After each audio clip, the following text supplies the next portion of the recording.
lá. Recomeçar diante de tantas situações da nossa vida, às vezes de perdas, às vezes de sonhos que foram frustrados, às vezes de relacionamentos, tantas coisas empregos que perdemos, tantas coisas que sonhamos e que não se cumpriram. É como a imagem dos discípulos quando Jesus é morto, e eles estão desolados, desorientados, confusos do mar. Né? Então, às vezes, a imagem que a gente está também desolada, desorientada, não sabe qual caminho tomar. E Jesus aparece de manhã, não é? E quando Jesus chega, tudo muda. E Ele sempre sussurra no nosso ouvido que é possível recomeçar. Então, eu falava para vocês a semana passada que a gente precisa de palavras benditas, né? De palavras que sejam ditas para nós, para que a gente possa ter a coragem, ter o desafio de falar, eu posso recomeçar. Eu não preciso ficar sentado como vitimista da minha história, mas eu posso escrever um novo capítulo. Eu posso recomeçar. Porque Jesus nos dá a garantia da presença dEle conosco. E se Ele está presente, o nosso coração já se inflama. Então, nós vimos que a gente precisa da esperança e da confiança. São duas palavras. Que a gente precisa tomar a coragem de colocar o pé de novo na estrada e de entender que a vida te chama agora. A vida não te chama para amanhã, é para hoje. Então, quando a vida gritar por você, responda, presente. Eu estou presente. Aí, esse momento que a vida me chama. Porque a gente não pode andar arrastando a esperança, naquele cansaço, sabe? Fala, estou cansada de esperar. Que nada, nós temos que estar renovados a cada dia, na certeza de uma presença que nos acompanha. Então, na confiança e na esperança, nós vimos que a confiança e a esperança do cristão tem um nome, que é Jesus. Essa é a nossa esperança, né? Essa é a nossa certeza da nossa caminhada, a certeza de sermos conhecidos e amados. Mas além dessas duas palavras que nós conversamos muito semana passada, nós temos mais 3 palavras que são necessárias no caminho para que a gente consiga voltar a caminhar. Então, a terceira palavra que a gente precisa é de reconciliação. São Paulo fala assim, em nome de Jesus eu vos peço, reconciliai-vos com Deus. Reconciliai-vos convosco e com o outro. E o quanto é difícil, às vezes a gente pensa, não, imagina, Filó, não tem necessidade. Mas às vezes a gente perde alguém que a gente ama, e a primeira reação nossa é falar, eu briguei com Deus, estou de mal dele, porque Ele me tirou. Me tirou quem? De quem somos dono? Nós temos uma interpretação errada, não é? De que somos dono? Não somos dono de nada. As pessoas que nos são dadas, elas nos são dadas como um presente por um tempo. Só que a gente não acha isso. A gente nem pensa nisso, né? Então a gente se perde, achando que tudo é meu, né? Nada é meu, tudo é do Pai, mas a gente não vive nessa realidade, não. Então a gente vive brigando com Deus, e com imagens de Deus que a gente precisa reconciliar. A gente acha que Deus é juiz, que Deus é aquele que eu posso negociar. Então, Senhor, se o Senhor me der isso, eu paro de fumar. Bom para você, vai desintoxicar. Para Deus, qual a diferença faz? Daqui a pouco nós temos quaresma, o povo fala, não, fiquei sem comer carne 40 dias. É mesmo, que bom para você. Para Deus serviu de nada, é nada mesmo. Se você tivesse pego essa carne e dado para alguém que passa fome, aí agradaria o coração de Deus. Mas você come carne todo dia, qual a diferença para 40 dias sem carne? Você pegou todas as outras proteínas. Compreende, Deus não é o Deus da troca, não. Se eu fizer isso, só faz isso? Não, são conceitos errados. Não, como que aconteceu isso comigo? Eu sou dizimista, frequento a igreja, vou à missa domingo. De vez em quando eu rezo um terço. Dou até uma roupa que eu não uso. Gente, os nossos conceitos têm que melhorar. Até entender que eu tenho um pai, né? Aquilo que eu falei semana passada, que sonhou comigo antes da criação do mundo, que contou todos os fios de cabelo da nossa cabeça, e não cai nenhum sem que Ele permita. Que me ama incondicionalmente, que me aceita.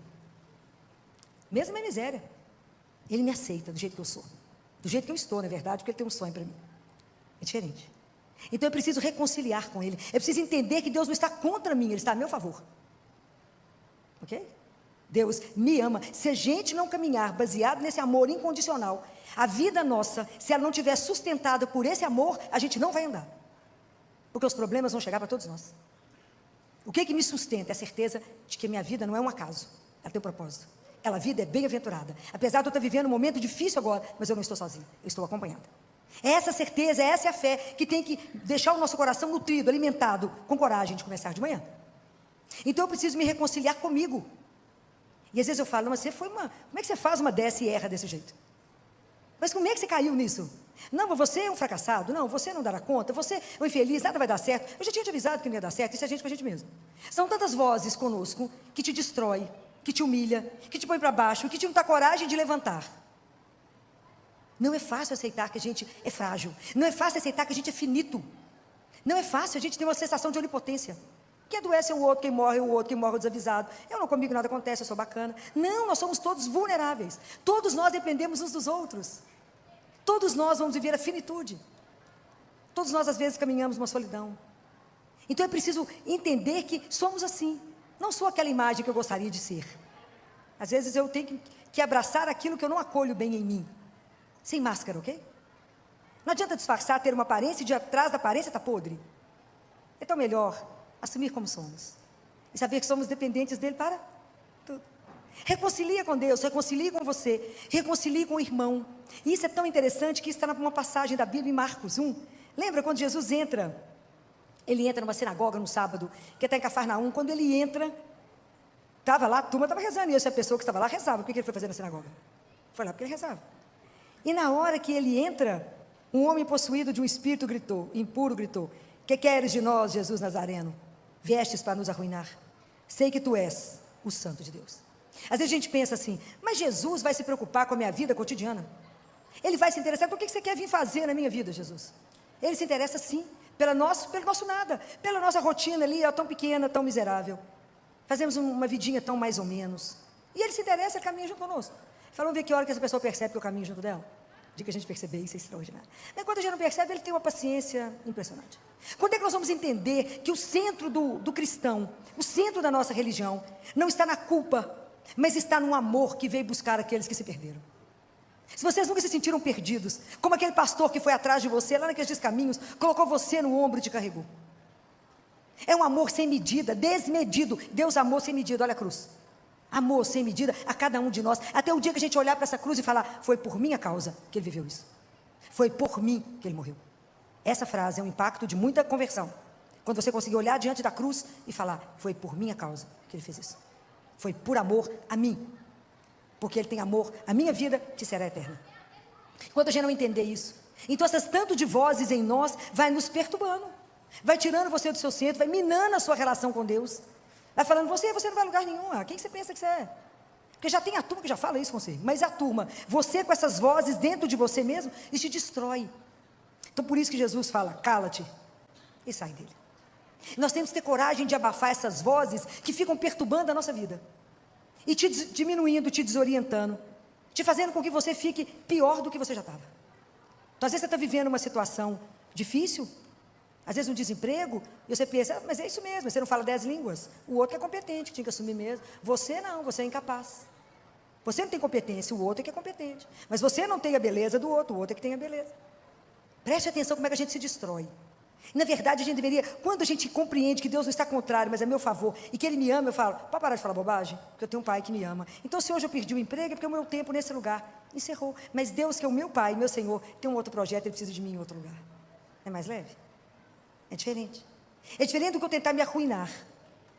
É diferente de eu tentar ficar nutrindo em mim, então, uma mágoa e um desejo de vingança. Falar: fulano me traiu, mas eu vou vingar.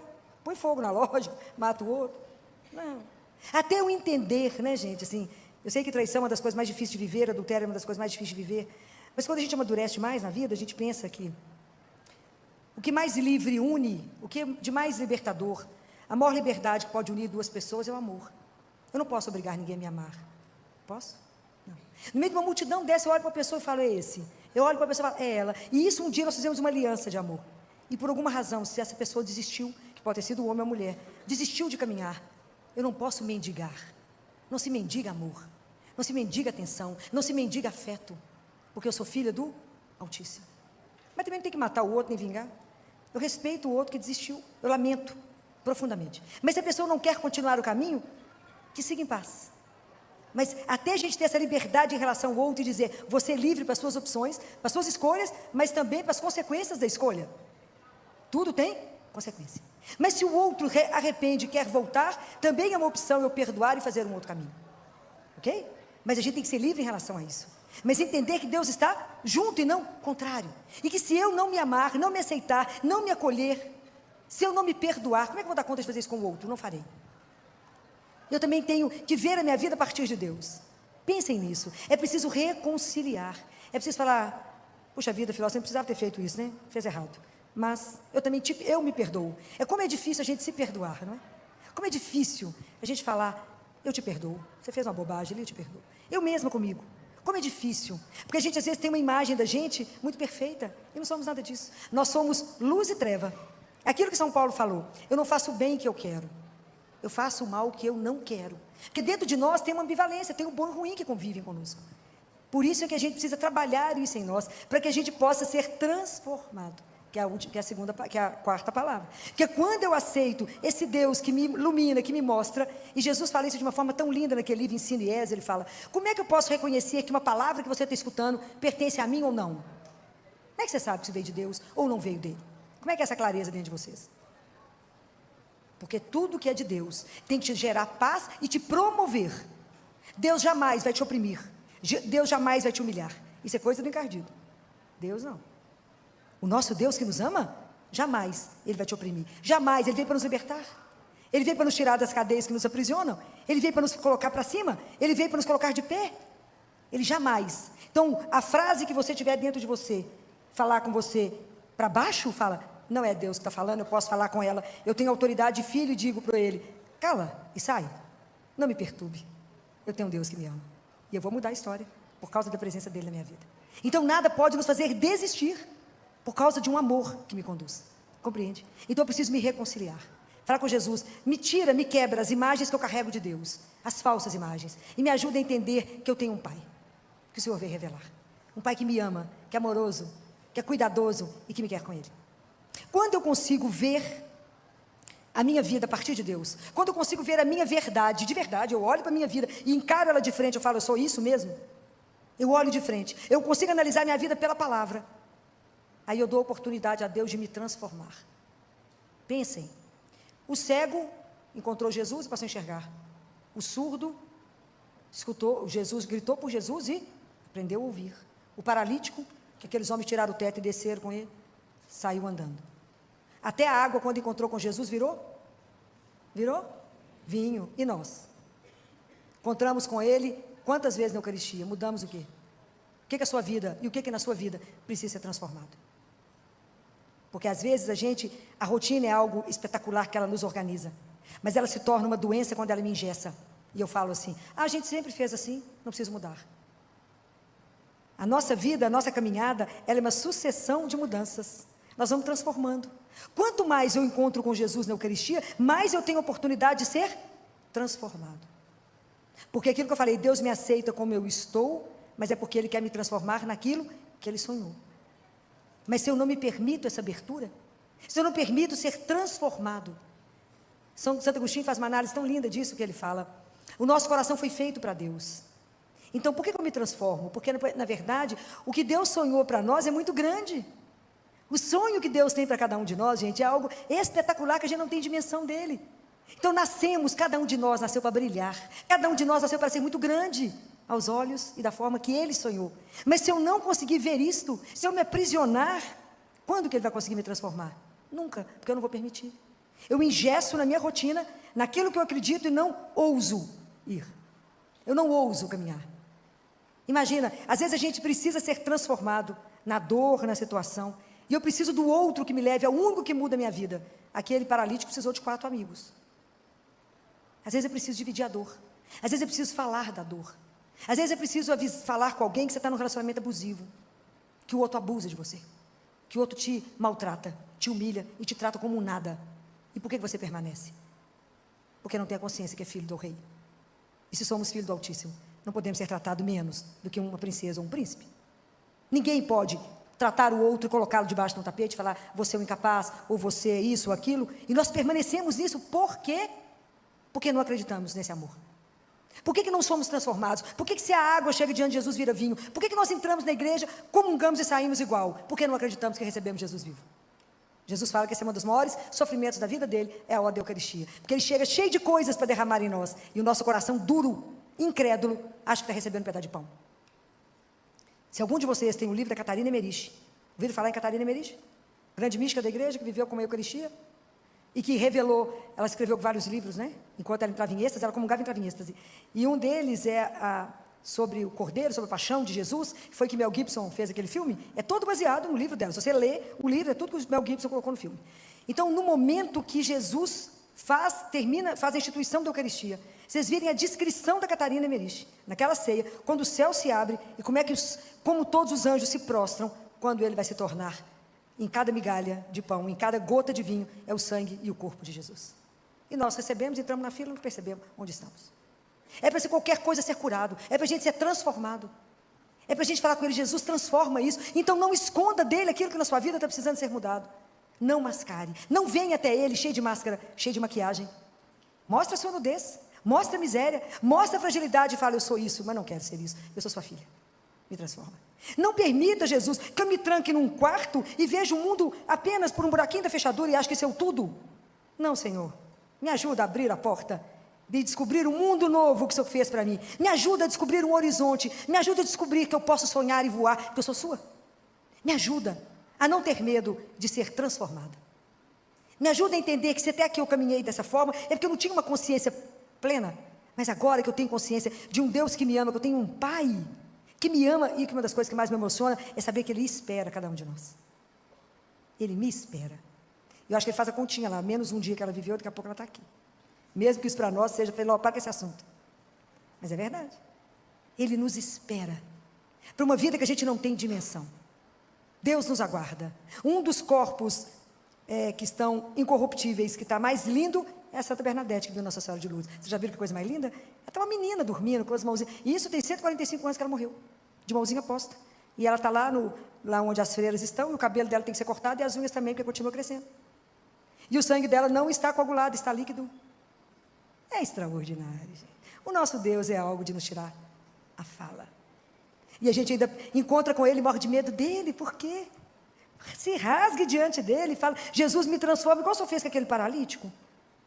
Porque o que mais pode Jesus fala, o que mais pode te paralisar e não deixar você ser transformado? O que vocês acham? É o quê? É o nosso pecado. O pecado te aprisiona. Mas se você procura um confessionário, procura um sacerdote, e Jesus te perdoa, é igualzinho se você estivesse num barco a remo, que o remo está quebrado, ele dá uma batida no remo, ele faz um vento, que o barco voa. Nós somos igual um barco, mas não fomos feitos para poder ficar ancorado no cais. É para voar, é para viajar, é para estar em alto mar, não é para ficar preso. Peça a Ele, fala: Jesus, o que na minha vida me aprisiona? Qual é o medo que eu tenho de ser transformado? Qual é o medo que eu tenho de mudar de situação? Qual é o medo que eu tenho de enfrentar um novo desafio? Qual é o medo que eu tenho de mudar de situação? Se agora eu era um funcionário, virei um gerente, virei um CEO de uma empresa, virei um dono, mudei de faixa, mudei de opção. Medo de quê? Se eu tenho Deus comigo. Se Ele vai ficar do nosso lado, vai nos orientar. Não, Senhor, mas eu tenho pavor de relacionar. Porque eu fui magoado uma vez, fui ferida, e eu tenho medo de ser ferido de novo. Então peça a Ele cura. Qual é a única coisa que nos cura? O que é a única coisa que cura? Não é o remédio médico. O que cura? O amor. O amor é a maior força do universo, né, gente? É a única coisa que cura. Eu já vi gente levantar de coma por causa do amor. É uma força que existe no mundo, é o amor. É a única coisa que te transforma, é o amor incondicional de Deus. É quando você se sente amado de uma tal forma, que você é restaurado. Ele fala: aos olhos do mundo a gente pode não valer nada, menos um, mas para Ele, nós somos 100%. Porque Ele morreu por nós. Isso é algo para pensar. São as 3 coisas que Deus nos deu para a gente contemplar em silêncio: a cruz, a Eucaristia e a Virgem Maria. São 3 grandes mistérios para pensar, para admirar, para olhar e para ver o que a gente aprende. Então, o dia que vocês entenderem esse amor, confiar nesse amor incondicional, é claro que eu vou querer ser transformada. Fala: Jesus, olha a minha vida sob o seu olhar. E o que precisa ser mudado? O que na minha vida eu vivo que não te agrada? Em que ponto eu estou da minha vida que eu não caminho como eu deveria caminhar, sendo filho de Deus? Pensa qual situação da sua vida que não agrada a Deus. Pensa em qual situação você gostaria que estivesse cursando diferente. E tenha coragem de entregar para Ele. Porque Jesus, Ele é tão doce, que até a transformação que Ele faz em nós é doce, é suave. Deus não nos agride. Ele nos espera. Ele espera a hora que a gente já está amadurecendo, está pronto. Acho que só Nossa Senhora que foi e fez uma transformação louca, porque Ele pegou ela pela mão e fez ela correr. Ela começou como uma menina, e teve que amadurecer, e tudo que ela conhecia, ela teve que viver de uma forma tão intensa. Mas Deus vai agir na nossa vida à medida que você permitir. Pense nisso cada vez que você entrar para a Eucaristia. Fala: Jesus, eu venho impuro aqui. Me transforma, me faça capaz de fazer o bem, porque o bem não habita em mim. Então eu não sou capaz, por mais que eu queira fazer o bem, eu dependo do Senhor para fazer o bem. Essa é a oração, a carta que está nos Hebreus, que nós lemos no sábado. É Deus que nos faz apto a fazer o bem, porque a gente sozinho não é capaz de nada. Sem mim, nada. Mas é o amor dele, a bondade, é o poder que pode nos fazer o bem. Quantas atitudes nós podemos transformar a partir do momento que eu me reconcilio, a partir do momento que eu perdoo alguém. Isso é extraordinário. O perdão só pode vir de Deus, porque a gente, do ponto de vista humano, a gente não perdoa, a gente traça vingança. Fala: mas eu vou te pegar na reta. Deus fala: nada, vem cá, querido, deixa eu te ensinar um outro caminho. Mas é Ele que transforma, é Ele que me faz ver a minha vida sob um outro olhar. E aí é tão interessante tudo isso, porque à medida que eu vou tomando consciência daquilo que sou um filho amado, e que vivo uma situação difícil, e que eu descubro que eu posso mudar a minha história e caminhar diferente, a última palavra é a inquietação. Por que o ser humano é inquieto? Porque a gente está em processo de transformação. Então é belíssimo quando vocês lerem em João capítulo 1, quando Jesus faz uma pergunta, né? Porque vocês imaginam, os discípulos de João estavam com ele, João Batista. Jesus passa, ele fala: eis o Cordeiro de Deus. E aí a Bíblia diz assim, que Jesus foi passando e viu que tinha duas pessoas com ele. Um era André, e o outro era o discípulo que não tinha nome. Quem era o outro discípulo que não tinha nome? Você, sou eu, né? Que vai atrás dele, e a primeira fala de Jesus, a primeira pergunta, Jesus fez 217 perguntas na Bíblia. E a primeira que ele faz é: o que procurais? Essa é uma palavra para você hoje. O que você procura quando você vem aqui? O que você procura quando você vai rezar? O que procurais? Qual é a pior coisa que pode acontecer na sua vida? Vai ficar pobre, filho. Perdeu o emprego. O que é a pior coisa que pode acontecer na sua vida?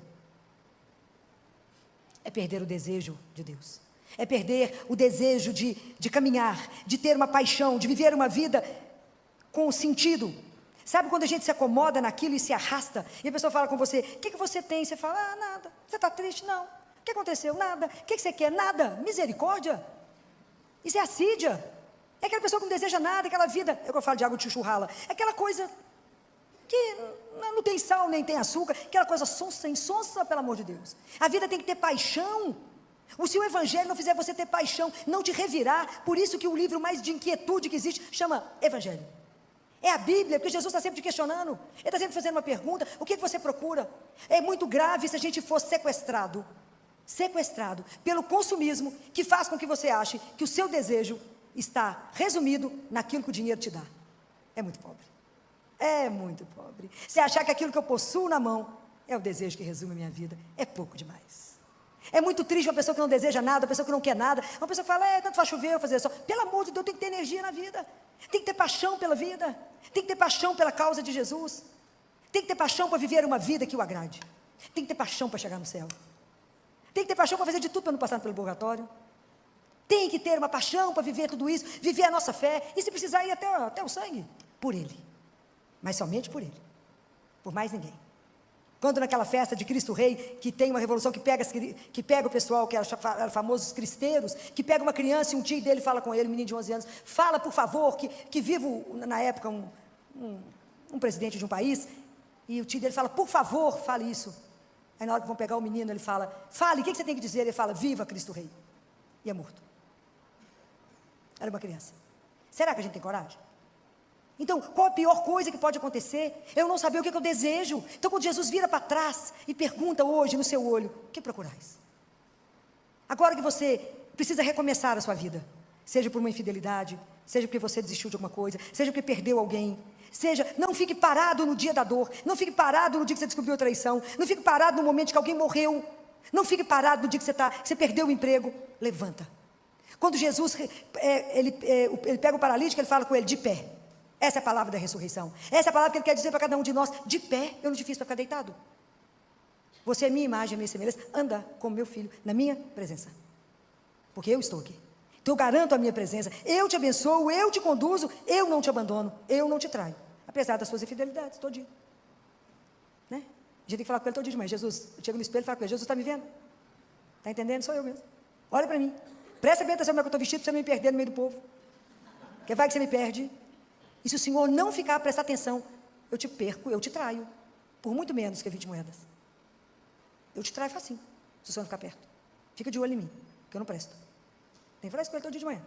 Porque o mundo te seduz. E você deixa Jesus facinho. Fala com ele, daqui a pouco eu volto, tá? É assim. Então até termos consciência que de verdade, o propósito de Deus na vida de cada um de nós é algo extraordinário. Que Deus nos fez para uma coisa muito grande que a gente não tem dimensão. Que somos filhos amados, sonhados e desejados. E isso se não ficar gravado no seu coração, o vento que bater te derruba. Não pode, a gente não é derrubado por causa dele. Ele que nos sustenta. É essa certeza absoluta que vai te manter no caminho. Então eu posso recomeçar quando Jesus sussurra no seu ouvido. A história não acabou. Lembra dos lençóis dobrados? Quando Madalena chega no sepulcro e Jesus não está lá. O sepulcro está vazio. Isso é extraordinário. O sepulcro está vazio porque a história não acabou. Tem muito por vir. Por isso que Madalena não encontrou um sepulcro habitado. Era como se Jesus deixou tudo dobradinho e falou, daqui a pouco eu volto. A história não acabou. É isso que tem que nos manter, porque Ele pode chegar a qualquer hora. É isso que tem que manter a minha vida em vigilância, em atenção à presença de um Deus que eu caminho com Ele. Aquilo que Zacarias falou, que eu possa andar na vossa santíssima presença, em santidade e justiça, todos os momentos da minha vida. Sabendo que eu estou com Ele, olhado por Ele, amado por Ele, e voltando para a casa dEle. Que eu vim do amor e volto para o amor. Essa consciência tem que permear a nossa vida, senão os problemas de cada dia nos destroem. Mas é importante que a gente compreenda que em cada manhã eu recomeço. Todos os dias a gente tem problema, ok? Todos. Não há vida sem conflito, não há vida sem crise, não há. Mas eu posso transformar. A vida sem crise é aquela vida, sabe aquela água parada? Aquilo não motiva ninguém, aquilo não faz ninguém crescer, aquilo não faz ninguém acordar para um desafio e falar, mas por causa dele eu venço. Compreende? A gente tem que ter coragem de enfrentar o mundo por causa dele. Essa vida sem desejo, essa atonia da alma, isso é um desastre que pode acontecer na vida de um cristão. Não ter paixão pelo Senhor teu Deus. Não ter paixão para viver as coisas. E hoje vocês pensem nessa frase. Que procurais? Qual é o desejo mais profundo da sua alma? Fala, filho, eu nunca pensei nisso. Que bom que hoje pensa. Que procurais? Quem é você? Pare e pensa. Não se defina pela sua profissão. Mas se defina quando você não tiver nada. Inclusive se estiver nu. Não na roupa, na alma. Compreenda isso. Quem sou eu? Que mistério é esse da minha vida? Que mistério é esse de um Deus que me ama, que me convidou à existência, que me presenteou com tantas pessoas, com tantos talentos, e me colocou aqui para poder caminhar com eles, mas voltar um dia para casa. Mas não vou levar nada do que Ele me presenteou aqui, não é? Tudo aqui eu deixo, mas vou levar somente o quê? O que eu levo? Qual é a única coisa que eu vou poder levar para Jesus? Somente o amor que eu tiver vivido. Mais nada. Mais nada. Por isso a gente tem que pedir a Ele, me dê a graça de te amar mais. Vocês já pediram isso para Ele? Jesus, me dá a graça de te amar mais, eu quero te amar mais. Me ajuda a te amar. Me ajuda, eu quero viver uma aventura com o Senhor como os discípulos viveram. Eu quero ser pescador de homens. Eu quero viver uma vida que tem sentido. Eu quero envelhecer, ser consumido, sabendo que é por ti. Eu quero, quando ele perguntou para os discípulos, que procurais? Ele falou, venha ver. Será que a gente tem coragem de ir? Venha ver, caminhe comigo. Ande na minha presença. A gente não pode ficar paralisado. Vamos pedir a Jesus hoje que nos liberte. Às vezes do dia da dor, de uma notícia que me paralisou, de um medo que eu tenho. Fala, Jesus, todo obstáculo à transformação são os meus medos, é a minha paralisia. Me tira da paralisia, como se eu tirou aquele paralítico que estava numa cama e só depois ele para andar. Faz isso comigo, põe minha vida em movimento, faz com que o Espírito faça com que minha vida esteja em movimento. Aquilo que, quando Bernadette ela foi avaliada por uma equipe de Roma, né? O Vaticano mandou uma equipe de homens, de cardeais, para poder avaliar Elizabeth, para ver se ela não estava mentindo, se ela não estava imaginando. E aí um deles, no final, pergunta para ela, como é que você sabia que você tinha que ir na gruta? Ela falou, eu não tenho palavras para decidir, para explicar. Mas depois ela falou, eu não sei explicar direito. Depois ela explicou, eu acho que eu sei explicar, é o vento. O vento que me levava. Quem é o vento? É o Espírito Santo de Deus. A nossa vida tem que ser movimento. A vida cristã não pode ser parada, não pode ser morta, não pode ser uma água parada como o mar morto. Senão você vê que não tem nem peixe quando gera vida. A nossa vida tem que gerar vida. A nossa vida tem um propósito. Nós temos que lembrar que a nossa vida foi feita para algo muito maior. Então não é uma traição que me põe no chão. Não é uma infidelidade que me destrói. Não é um desemprego que me destrói. Não é porque eu fiquei quebrado financeiramente que me destrói. Não é isso que me destrói. A minha vida tem um propósito maior. Isso vocês têm que saber. Qual é esse propósito? Você vai descobrir diante dele, com ele, diante da palavra dele, em cada eucaristia que você tiver. Fala com ele, vai fazendo na minha vida aquilo que um dia o Senhor sonhou. Me ajuda a ser o seu sonho de amor. Me ajuda. eu quero amar mais, eu quero viver mais a verdade. Vamos pedir a Nossa Senhora que nos ajude a esse abandono nas mãos de Deus, esse abandono de viver a vontade dEle. E aí, para me encerrar, eu quero terminar com a palavra de Isaías, que está em Isaías 35, porque às vezes a gente chega aqui tão abatido, e às vezes, quando a gente vive uma situação muito difícil na vida, e que a gente às vezes não quer recomeçar, a gente quer desistir, a gente fala, porque a pior coisa que pode acontecer na nossa vida, não é quando ninguém te espera mais, quando você vai chegar em casa, mas você não espera mais nada da vida. Achar que a música já acabou, que os jogos já encerraram, e você espera, assim, com angústia, o fim que não chega. Não, Deus não nos fez para isso, de jeito nenhum. Deus nos fez para muito mais, né? É algo extraordinário na nossa vida, né, gente? Deus pega a gente assim do nada, né? E faz algo que ninguém pode pensar que Ele faria. Por isso Ele é Deus. De todo mal, Deus tira um bem. Se não fosse assim, Ele não seria o Todo-Poderoso. Quando a gente pensa que acabou, Ele fala, nada, bom, só está começando. Deixa eu fazer para você ver. Deixa agora eu ser o protagonista. Eu falo que a melhor parte da nossa vida é quando a gente fala, não, agora não dou conta de fazer mais nada. Eu falo, uau, agora chegou a vez dele. Agora é a vez da coisa brilhar. Agora é a vez de fazer uma história completamente diferente. Uma coisa que ninguém pensou. Claro que não, porque Ele que é Deus. Então, pedir a Ele a graça, ser criança, a graça dessa confiança incondicional, a graça desse abandono e falar, eu creio que o Senhor me amou, por isso me criou, e que o Senhor tem um projeto imenso para mim. Então, independente da situação de sofrimento que eu estou vivendo, hoje, eu posso recomeçar, porque o Senhor é meu Deus. Então, a palavra de Isaías é, quando ele diz, fortaleceis as mãos abatidas, revigorai os joelhos cambaleantes, dizei aos corações deprimidos, sede fortes, não temais, eis vosso Deus. E ele diz, ele quer nos dizer que o nosso jugo está encerrado. Deus veio para nos libertar. Não tenha medo de viver essa confiança incondicional em Deus. Seja de onde você estiver, a mão de Deus não é curta para te ajudar. E nós queremos encerrar com a mesma música da semana passada. Não há noite mais escura, não existe, que possa impedir um novo dia de amanhecer. Sede corajosos, fiquem de pé, para que vocês possam caminhar na verdade, diante daquele que nos criou. Ano novo, repleto da graça de Deus.